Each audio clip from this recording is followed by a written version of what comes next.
मुख्यमंत्री एकनाथ शिंदे यांनी घटनास्थळाची पाहणी केली। घटनेमध्ये 8 जणांचा मृत्यू झालाय तर 60 लोक जखमी आहेत। या प्रकरणामध्ये उच्चस्तरीय चौकशीचे आदेश देण्यात आलेले आहेत। तसंच सदोष मनुष्यवधाचा गुन्हा देखील दाखल करण्यात येणार आहे। कारखान्यांची ABC अशी विभागणी करण्यात येईल। जास्त धोकादायक कंपन्या तात्काळ बंद करण्यात येणार आहेत असं मुख्यमंत्र्यांनी सांगितलंय।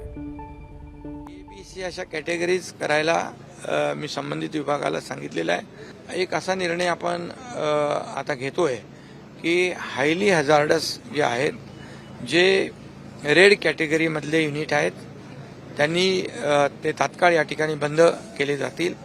त्यांनी चेंज ऑफ यूज करावं। इंडस्ट्रियल सेफ्टी युनिट जे आहे त्यांनी जे काही योग्य वेळोवेळी या ठिकाणी येऊन ऑडिट करणं, सेफ्टी ऑडिट करणं, ज्या काही बाबी आहेत त्या करण्याची आवश्यकता होती, ते केलंय की नाही हे सगळं आता चौकशीमध्ये आढळून येईल।